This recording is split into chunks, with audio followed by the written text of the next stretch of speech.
오늘도 클릭해주셔서 감사합니다. 구독과 좋아요 부탁드립니다.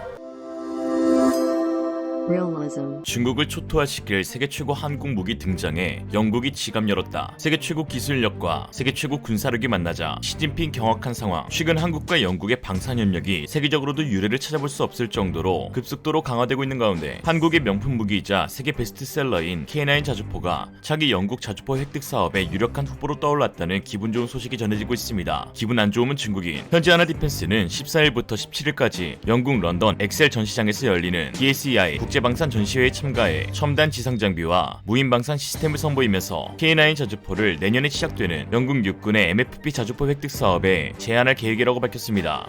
현지 분위기는 나쁘지 않은데요. 한 관계자에 따르면 영국이 먼저 사업 참가를 요청한 사례에서 알 수 있듯 현지 방산 군 관계자들이 큰 관심을 보이고 있어 향후 수출에 대한 전망이 밝다고 밝혔습니다. MFP 사업은 영국 정부가 보유 중인 자주포인 AS-92 30년 이상 노후화됨에 따라 7년 내 최신형 자주포 116문을 공급하는 사업으로 규모는 총 1조 2천억 원입니다. 하나디펜스는 K9 자주포의 최신 버전인 K9A2를 제안할 예정인데요. K9 자주포는 국방과학연구소와 하나디펜스가 90년대 말 개발한 육군의 주력 자주포로 최대 사거리 40km, 15초 이내 최대 3발, 3분 동안 연속 18발을 발사할 수 있습니다. 이는 미국의 M106A6 팔라딘, 영국 AS-90, 브레이브하트 등에 비해 높은 성능으로 평가받습니다. 이를 토대로 세계 각국으로 수출이 이루어졌는데 2001년 터키 280문을 시작으로 폴란드, 핀란드, 인도, 노르웨이, 에스토니아 등 6개국 약 590문을 수출하였고 국내에서 생산된 지상무기 체계로는 최대인 약 2조 원 규모로 전세계 자주포 시장의 절반을 차지하고 있습니다. 호주에서는 이미 단독 후보로 선정, 수출이 거의 확실시되어 총 수출액은 추후에 더 증가할 것으로 보이는데요. 연영방 연합은 그들만의 리그라 불릴 정도로 끈끈한 핵심 동맹에 만약 호주 한 곳을 뚫으면 다른 곳도 뚫을 수 있는 가능성이 매우 커집니다. 거기에 덤으로 해외 파병에 적극적인 두 국가의 특성상 K9의 전투 실전 데이터도 얻을 수 있게 되죠. 영국은 실제로 AS-90을 러시아와 분쟁을 벌이고 있는 발트 3국, 미 폴란드에 파병하기도 했습니다. K9이 영국 차기 자주포 사업의 유력 후보로 선정된 것은 특히 우리나라에 있어 매우 큰 의미를 가져다 주는데요. 1989년부터 체계 개념 연구가 본격화된 K9은 당시 세계 최고 자주포였던 AS-90을 보고 우리도 한번 이런 훌륭한 자주포를 만들어보자며 벤치마킹하여 시작되었습니다. 그리고 지금 AS-90보다 더 뛰어난 성능을 갖게 된 K9에 반대로 영국은 큰 관심을 갖고 있는 것이죠. 한마디로 말하자면 청출어람, 중국 자주포는 이게 뭐람. 아무튼 현재 영국은 AS-90의 추가 개량 및 후속 기종 개발을 포기한 상태입니다. 영국 육군에 제시할 한국의 K9A2는 기존 모델의 업그레이드 버전으로 눈에 띄게 큰 성능 향상을 이뤄냈는데요. 그 전에도 최고였는데 개량 후는 타이 추종을 불허합니다. 기존의 K9A1이 부분 자동화 시스템이었다면 K9A2에는 완전 자동화 포탑이 장착되어 1분당 10발에서 12발 까지 발사가 가능해졌습니다. 현재 나와있는 어떠한 자주포보다도 우수한 독보적인 성능이죠. 중국 자주포는 1분에 20발도 쏜다는데 20발 모두 아군이 맞으니까 논외. K9A2는 전문화된 인력 구조를 갖추게 될 현대전에 발맞춰 승조원을 5명에서 3명으로 줄였는데요. 심지어 포만 운용한다면 2명만으로도 가능합니다. K9A2는 아직 국내 전력화전으로 영국의 수출이 확정된다면 개량형의 첫 수출 사례가 되어 앞으로 원격 조종 사격 및 사거리 연장 등의 추가 개량의 가능성이 더욱 높아지게 될 것으로 보입니다. 영국은 현재 우리나라와 긴밀한 방산 관계를 맺어가고 있는데요. 특히 현대중공업이 영국의 밥국과 손잡고 한국형 경항공모함 사업 수주에 나서 방산 동맹을 강화하였습니다. 현대중공업은 영국의 글로벌 방산기업 밥국사와 한국형 경항공모함 건조를 위한 파트너십을 체결했다고 지난 1일 밝혔는데요. 영국의 최신의 항공모함인 퀸 엘리자베스 함 개발에 직접 참여한 밥국은 최신 함정의 설계와 건조 기술을 비롯해 종합 군수 지원 분야에서 독보적인 경쟁력을 갖춘 글로벌 방산산업 기업입니다. 이번 파트너십을 통해 경항모 기본 설계 사업 수주와 실성 건조를 위해 양사가 보유한 핵심 기술력을 결집할 수 있게 되었습니다. 세계를 호령했던 영국 해군과 세계 최고의 조선 기술력을 보유한 한국의 만남이 본격적으로 성사된 것이죠. 이미 현대중공업은 작년 밥국과 함께 함정 설계의 첫 단계인 개념 설계를 성공적으로 완수하였습니다. 지난 6월 부산 백스코에서 열린 국제해양 방위산업전에서 그 경항모 모형이 공개돼 모든 사람들의 이목을 주목시켰는데요. 환골탈태라는 말이 어울릴 만큼 그간 공개했던 설계와는 전혀 다른 모습이었습니다. 전시회에 참가한 기자들은 일제히 마치 퀸 엘리자베스 항모를 보는 듯하다고 표현하였죠. 현대중공업이 선보인 경항모에서 가장 눈에 띄는 특징은 기존 함정 대비 비행갑판 면적을 대폭 확장하고 스키점프대를 적용해 항모의 가장 중요한 기능인 항공기 운용 능력과 함정의 작전 수행 능력을 대폭 향상시켰다는 것입니다.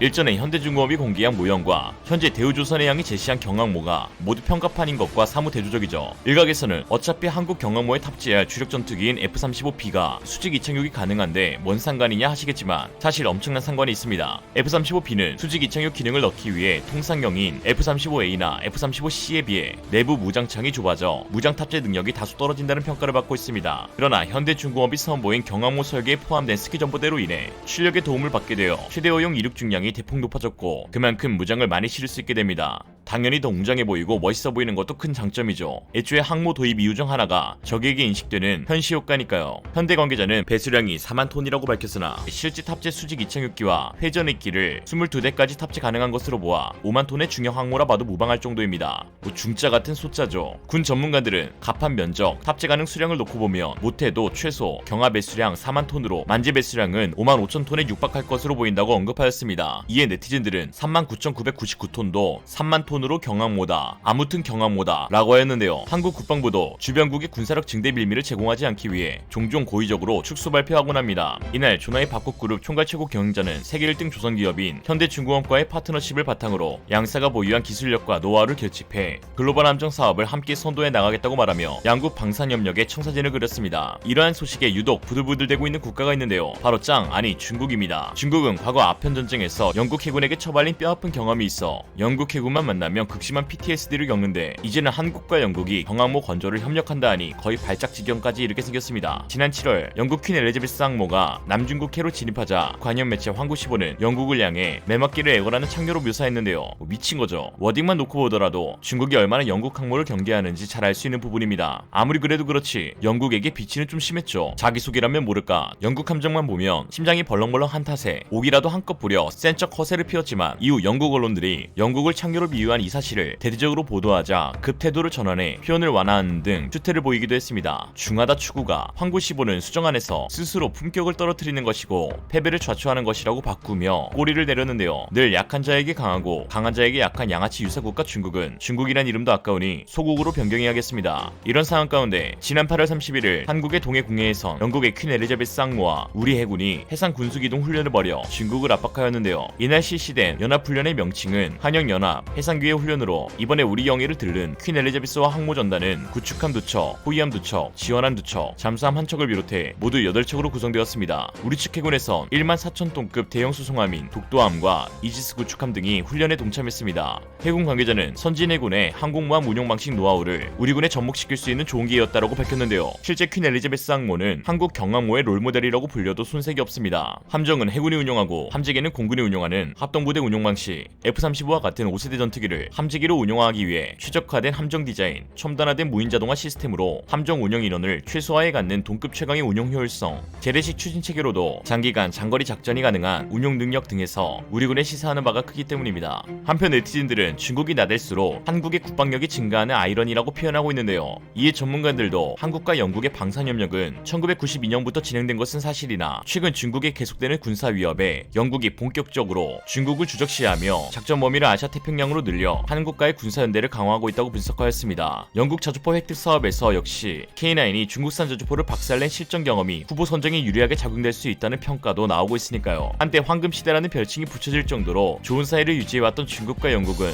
지난해 5월 말 중국이 홍콩 보안법 입법 추진을 결정한 이후 급격히 얼어붙었습니다. 영국은 탈중국을 제대로 보여주며 중국을 탈탈 털고 있는데요. 지난달 25일 블룸버그에 따르면 영국 정부가 자국의 모든 미래전력 프로젝트에서 중국 국영기업을 배제하는 방안을 검토하고 있다고 보도했습니다. 앞서 중국 국영기업 중국광핵그룹은 영국 원전 건설 프로젝트를 적극 추진해왔는데요. 중국은 영국 원전 투자를 시작으로 유럽 지역에서 원전 수출의 활로를 확대할 계획이었습니다. 그러나 영국이 모든 원자력 프로젝트는 국가안보 요구 사항 등을 충족시키기 위한 강력하고 독립적인 규정에 따라 수행해야 한다고 밝히면서 사실상 중국이 배제된 것으로 보입니다. 영국 정부는 또한 5세대 이동통신 사업에서 중국 최대 통신장비 업체 화웨이를 퇴출시켰고 이달 초에는 중국 스마트폰 부품 업체인 원타이커지가 영국 최대 반도체 업체 뉴포트 웨이퍼팹을 인수하자 보조금 지급을 중단하고 인수 경위 조사에 나서기도 했습니다. 거기에 중국의 가장 아픈 곳인 신장 위구르 인권 탄압 사태를 연일 비판하며 더 나아가 베이징 동계올림픽 보이콧도 강력하게 외치고 있는데요.